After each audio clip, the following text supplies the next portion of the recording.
என் இனிய உலக தமிழ் மக்கள், அன்பு உடன்பிறப்புகள், நண்பர்கள் அனைவருக்கும் வணக்கம். நான் உங்கள் ஆறுமுகம் மாசிலாமணி. நமது சேனலுடைய பெயர் ஏஎம்வி மீடியா.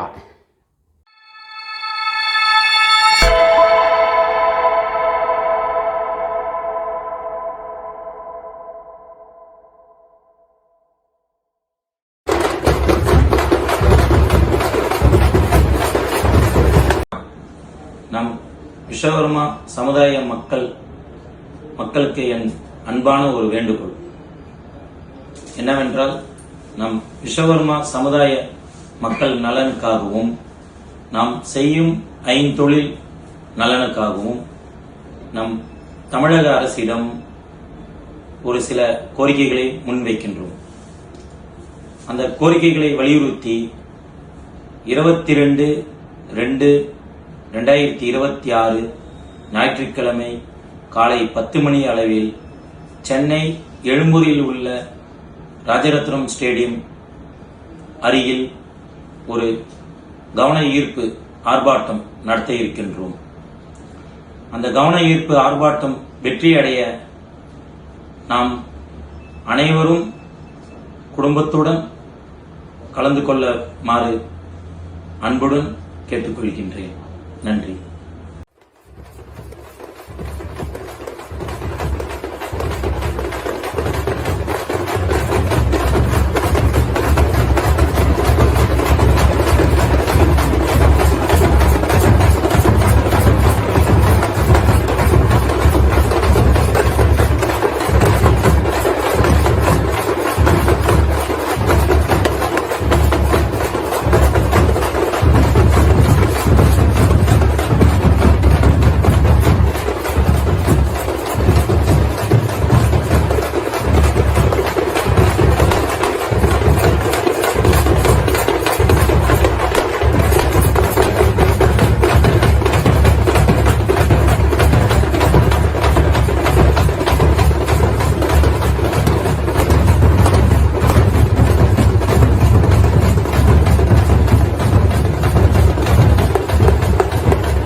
தமிழ்நாடு அரசே, அலட்சியம் வேண்டாம், அலட்சியம் வேண்டாம். செலவு இல்லா கோரிக்கைகளை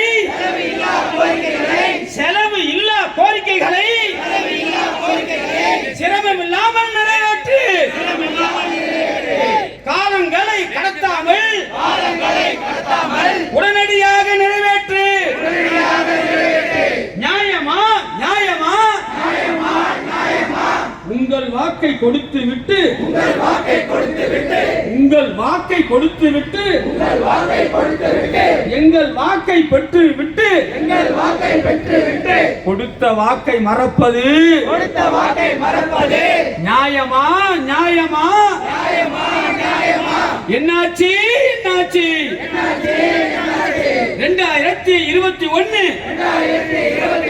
தேர்தல் அறிக்கையில் சொன்னதெல்லாம் என்னாச்சு என்னாச்சு? விடமாட்டோம் விடமாட்டோம். 10 அம்ச கோரிக்கைகள் நிறைவேறும் வரையிலும் நம்ம விஸ்வகர்மா சொந்தங்கள் இவ்வளவு பேர் கலந்துக்கிறது எனக்கு ரொம்ப சந்தோஷம். முதல்ல அவங்க எல்லாருக்கும் என்னுடைய நன்றியை தெரிவிச்சுக்கிறேன். என்னவென்றால், இன்னைக்கு மிகப்பெரிய முகூர்த்த நாள்.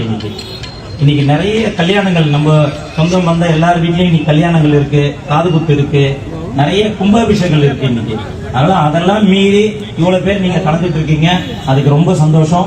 இன்னொன்னு என்ன பாத்தீங்கன்னா, நான் சொல்லணும்னு நினைச்ச ஒரு மனவர் என்ன சொன்னாங்க, யாருக்கும் பணம் கொடுத்து யாரையும் கூட்டிட்டு வரல, எல்லாம் உணர்வோடு வந்திருக்கீங்க.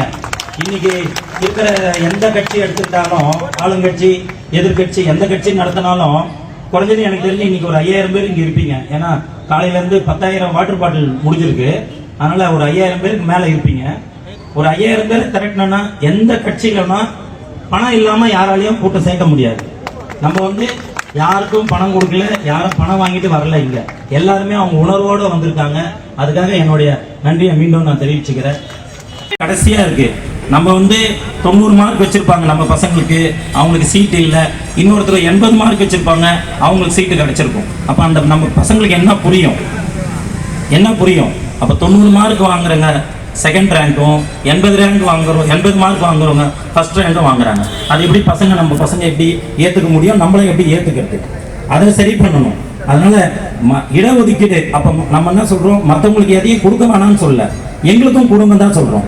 எங்களுக்கும் கொடுங்க. எது இலவச பொருள் வேண்டாம், படிப்புக்கான தேவையானதோ கோட்டால வேலை வாய்ப்புக்கு, அரசாங்க வேலை வாய்ப்புக்கு எல்லாத்துலயும் எங்களுக்கும் முன்னுரிமை கொடுங்க. மற்றவங்களுக்கு கொடுக்குற மாதிரி எங்களுக்கும் கொடுங்கன்னு தான் நம்ம கேட்கற கண்டி. நம்ம அவங்களுக்கு கொடுக்காதீங்க நம்ம எங்குமே சொல்ல போறது இல்லை, நம்மளுக்கும் வேணும். அப்ப இந்த மாதிரி ஒரு கோட்டா இருக்கு, நம்ம இந்த கோட்டால போனாதான் கிடைக்கும் பட்சத்துல அதை நம்ம கேட்கிறோம். ஏன்னு கேட்டா இன்னைக்கு இதுக்கப்புறம் வர்றது நம்மளுடைய சங்கதி எல்லாமே படிப்பை நம்பிதான் இருக்காங்க. நம்ம சும்மா சொல்லக்கூடாது. நம்ம டெய்லி பாக்குறோம், கோல்ட் ஸ்மித்ல டெய்லி லேபர்ல வேலை செய்யறவங்களும் சரி, கார்பெண்டர்ல வேலை செய்யறவங்களும் சரி, அவங்க பசங்களை கடனுக்கு வாங்கி வட்டிக்கு வாங்கியாவது ஃபீஸ் கட்ட வச்சு அவங்க பசங்களை படிக்க வைக்கிறாங்க. நம்ம தான் படிக்கல, நம்ம பசங்க படிச்சு வரட்டுன்னு. அப்ப அந்த பசங்களுக்கு நம்ம என்ன செய்ய போறோம்? அவங்க பேரண்ட் பண்றாங்க, வட்டிக்கு வாங்கி ஃபீஸ் கட்ட முடியல, வட்டிக்கு வாங்கி கட்ட வச்சு கஷ்டப்பட்டு படிக்க வைக்கிறாங்க. நம்ம பசங்க எப்படியாவது முன்னேறிடணும். ஆனா அவங்க முன்னேறும் போது கியூல நிற்கும் போது 3ஆவதா நிற்கிறவன் 10ஆவதுல நிற்கிறான். அப்ப அவனுடைய இன்ட்ரெஸ்ட் எப்படி போகும்? இன்னைக்கு எக்ஸாம்பிள் நம்ம ஒரு விஸ்வகர்மால ஒரு 1000 டாக்டர் இருக்காங்கன்னு வச்சுங்க. இதே நம்ம இந்த எம்பிசி கிடைச்சதுன்னா அடுத்த 10 வருஷத்துல ஒரு 1,00,000 டாக்டர் இருப்பாங்க, கண்டிப்பா இருப்பாங்க. அதே தலைமைச் செயலகத்திலையும் சரி, தமிழ்நாடு ஃபுல்லா இருக்கிற கவர்மெண்ட் ஆஃபீஸ் எல்லாத்துலேயுமே இன்னைக்கு மொத்தமா ஒரு 10,000 பேர் இருக்காங்கன்னா இந்த எம்பிசி கிடைச்சா 1,00,000 பேர் இருப்பாங்க. அப்ப எது வளர்ச்சி? நமக்கு கண்டிப்பா நமக்கு எம்பிசி வேணும். அதனாலதான் அதை அழுத்தமா கேட்கிறோம். நம்ம இல்லைன்னா ஈக்குவாலிட்டி பண்ணிடணும். ஈக்குவாலிட்டினா எல்லாருக்கும் ஒரே உரிமை, யார் என்ன எடுக்கிறாங்க எல்லாருக்கும் ஒரே சமம். ஒன்று அதை பண்ணட்டும். அது பண்ண முடியாதுன்னாங்கன்னா நம்மளே எம்பிசியில் சேர்த்து அவங்களுக்கு கொடுக்குற உரிமையை நம்மளுக்கும் கொடுக்கணும், அவங்களுக்கு கொடுக்குற இதுவும் நமக்கும் சேரணும். அதே மாதிரி அரசாங்கத்தில் இருக்கிற இன்னைக்கு நம்ம அதிகாரிகள்லாம் பார்த்தீங்கன்னா விஸ்வகர்மாவில் இருக்காங்க. ஆனால் யாருமே சொல்லிக்கிறது இல்லை நான் விஸ்வகர்மான்னு. ஏன்னா அதில் அவங்களுக்கு மேலே இருக்கிற அதிகாரியோ இல்லை அவங்க மேலே இருக்கிறவங்க யாரோ நம்மளால இல்லை. அதனால அவங்களுக்கு ஒரு பேக்ரவுண்டு இல்லைன்றதுனால யாரும் அதை சொல்லிக்க மாட்டாங்க. இதே இது இந்த கோட்டால வந்ததுன்னா கண்டிப்பா எல்லா இடத்துலையும் நம்ம ஆளுங்க எல்லா இடத்துலையும் இருப்பாங்க. அப்ப தைரியமா சொல்லிப்பாங்க, நாங்க இந்த இன்னாங்க அப்படின்னு சொல்லிப்பாங்க. அப்போ ஒருத்தருக்கு உதவி பண்ண முடியும். இப்ப சுமார் நம்ம தமிழ்நாட்டில் 20 லட்சம் பேர் இருப்பாங்கன்னு வச்சுங்க. கண்டிப்பா இருப்பாங்க 20 லட்சம் பேர். ஏன்னா ஒவ்வொருத்தரும் ஒரு கணக்கு சொல்றோம். ஆவரேஜா 20 லட்சம் பேர் வச்சுங்க. 20 லட்சம் பேர்ல 1% போட்டிங்கன்னா 20,000 பேர். 20,000 பேர்ல 1% போட்டா 20 பேர். இன்னைக்கு தமிழகத்துல உயர்ந்த பதவி கவர்மெண்ட்ல பார்த்தா ஐஏஎஸ் இருக்கு, ஐபிஎஸ் இருக்கு. எக்ஸாம்பிளுக்கு நம்ம தமிழ்நாட்டில் 20 லட்சம் பேர், 20 லட்சம் பேருக்கு 1%னா 2,000 பேர், 2,000 பேருக்கு 1%னா 20 பேர், 0.1%. 20 பேர் இல்லை. மொத்தமே நான் நிறைய அதிகாரிகளோட பழகிட்டு இருக்கேன், நிறைய பேசுறதுனால சொல்றேன், ஒரு 4-5 பேர் இருந்தால் அதிகம், 20 பேர் இல்லை. ஆனா இதை கண்டி ஒரு 10 வருஷமோ இல்லை 20 வருஷத்துக்கு முன்னாடியோ நம்மளுக்கு இந்த எம்பிசி கிடைச்சதுன்னா இன்னைக்கு 1000 பேர், குறைஞ்சது 1000 பேர் இருப்பாங்க, குறைஞ்சது 1000 பேர் இருப்பாங்க. அப்போ நம்ம இனிமேல் வர இதுலையும் வருங்காலத்திலேயாவது அதை நம்ம மிஸ் பண்ணக்கூடாது. அதனால இந்த எம்பிசி கிடைச்சதுன்னா அரசாங்கத்தில் நம்மளுடைய கை ஓங்கி இருக்கும். இந்த கவன ஈர்ப்பு ஆர்ப்பாட்டம் எந்த கட்சியை எதிர்க்கவோ எந்த கட்சியை ஆதரிக்கவோ இந்த ஆர்ப்பாட்டம் கிடையாது. நம்ம உரிமையை கேட்கிறோம். இதில் இன்னைக்கு கலந்துக்கணும்னு பார்த்தா நான் ஒரு கட்சியில் இருக்கேன், ஏடிஎம்கேல இருக்காங்க, டிஎம்கேல இருக்காங்க, எல்லாரும் கலந்துக்கிட்டாங்க. என்னன்னா இது நம்ம சமுதாயத்துக்காக கேட்கிற கோரிக்கை இன்னைக்கு வச்சிருக்குது. இது வந்து நம்ம எந்த கட்சியை நம்ம எதிர்க்கவோ எந்த கட்சியை ஆதரிக்கவோ கிடையவே கிடையாது. இது நம்ம வந்து நம்மளுடைய உரிமையை கேட்குறோம். அரசாங்கமாக யார் இருக்காங்களோ யார் வராங்களோ அவங்கக்கிட்ட இந்த கோரிக்கையை திரும்ப திரும்ப நம்ம கேட்டுகிட்டே இருப்போம். அதே மாதிரி பார்த்தீங்கன்னா இன்னைக்கு வந்திருக்கவங்கள பாருங்க. ஃபர்ஸ்ட் இந்த லாஸ்ட் 10 வருஷத்துல முதல் பட்டதாரின்ற இது நிறைய பேர் வீட்டில் இருக்கும், இருக்கா இல்லைங்களா? 10 வருஷத்துக்கு தான் முதல் பட்டதாரியே வந்திருப்பாங்க. அதுக்கு முன்னாடி இருந்திருக்காரு. ஒரு 20-30% ஒன்றா இருக்கலாம். 70% இல்லை. முதல் பட்டதாரின்றது நம்மளுடைய சங்கதி இப்போதான் லாஸ்ட் 10 இயர்ஸாக தான் வராங்க. அப்போ இந்த டைமில் நம்ம அந்த எம்பிசி வாங்கி கொடுத்தா அப்போ எப்படி இருக்கும் நம்மளுடைய குரோத்துன்னு பாருங்கள். அதனால் இந்த சமுதாயத்தின் நலனுக்காக கேட்குறது அந்த எம்பிசின்றது ரொம்ப முக்கியம். அது வந்து நம்ம சில பேருக்கு அதில் கருத்து வேறுபாடு இருக்கலாம், பட் இவ்வளோ நல்ல விஷயங்கள் அதில் நடக்கும். ஏன்னா நான் ஒரு சங்கத்துக்கு போனேன். ஒரு தச்சர் ஒருத்தர் நம்ம கார்பெண்டர் அவர் சொன்னார், ஆனால் என் பொண்ணு 2 வாட்டி நீட் எழுதி 5 மார்க்கு 8 மார்க் தான் அந்த கை தூக்குறாங்க. அவங்க சொன்னாங்க 5 மார்க் 2 மார்க்கில் 8 மார்க்கில் 2 டைம் போயிடுச்சு. எம்பிசி தான் எங்களுக்கு ஃபஸ்ட்டு வருஷமே கிடச்சிருக்கும். இப்போ இன்றைக்கி அவங்க வேறு கோர்ஸில் போயிட்டாங்க. எம்பிபிஎஸ் கிடைக்கல, வேறு கோர்ஸில் போயிட்டாங்க. அப்போ அந்த மாதிரி தெரிஞ்சது ஒன்று, தெரியாதது எவ்வளோ பேர் இருக்குது. இது எல்லாருக்குமே அதான் சொல்லிட்டு நீங்கள் டாக்டரை பற்றி பேசுகிறோம். நீங்கள் நம்ம வீட்டில் போய் பாருங்கள், பிகாம் வாங்கணுன்னாவே இது நம்மளுக்கு அடிப்படை.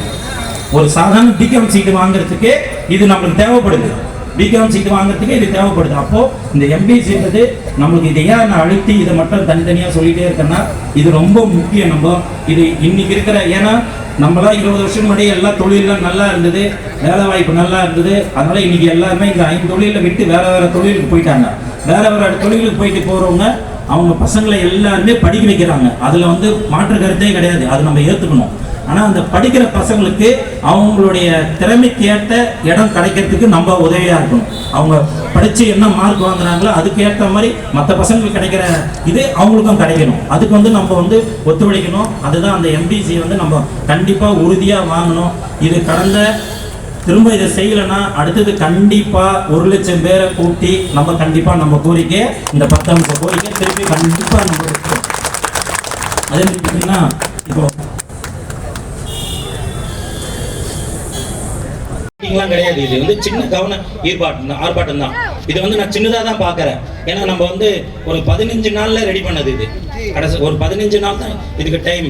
ஆனால் எல்லாருமே இன்ட்ரெஸ்ட் எடுத்து எல்லாருமே வந்திருக்கீங்க. ஆனால் நம்ம மாநாடுன்னா இப்போ பேசணும் சொன்னாங்க, மாநாடு மாதிரி இருக்கு. மாநாடுன்னா 1 லட்சம் பேர் இருப்பாங்க. கண்டிப்பாக 1 லட்சம் பேரை நம்மளால கண்டிப்பாக வருவாங்க. அதுக்கு நிறைய பேர் சப்போர்ட் பண்ண இருக்காங்க. அதனால நம்ம அடுத்தது மாநாடுன்னு சொல்றது 1 லட்சம் பேர். இப்போ நம்ம ஒரு 10 அம்ச கோரிக்கைகள் வச்சிருக்கோம். இந்த கோரிக்கைகளை நிறைவேற்றணும். இதை வந்து நம்ம விடுற மாதிரி இல்லை. நம்ம வந்து இன்னைக்கு சும்மா ஒரு பிள்ளையார் சொல்லி தான் போட்டிருக்கோம். மேற்பட்ட சங்கங்கள் ஒன்றாக கூடி வந்திருக்கிறோம். இதனால் தமிழ்நாடு முழுக்க நாங்கள் திரட்டலை. அதற்கப்புறம் அது ஒரு மாபெரும் போராட்டமாக வருகிற பொழுது தமிழ்நாடு முழுக்க நாங்கள் சர்வேஸ்வரர் தலைமையில் திரட்டுவோம். இந்த கோரிக்கையை ஏற்க 1 லட்சம் பேர் சென்னையில் அதே மாதிரி நடத்துறதுனாங்க ரெடியாகிடும். 1 லட்சம் பேர் எங்களால் சேர்க்க முடியும். 1 லட்சம் பேர் ஒரே இடத்துல வச்சு இந்த கோரிக்கையை திரும்ப நாங்கள் கேட்போம். நடத்துகிற வெளியே முடிச்சு கேட்டுட்டே இருக்கோம். அறப்போராட்டமாக இருக்கு. பாலு கைவினைஞர் முன்னேற்ற கட்சி, அடுத்தது சர்வேஸ்வரன், ஐந்தொழில், அடுத்து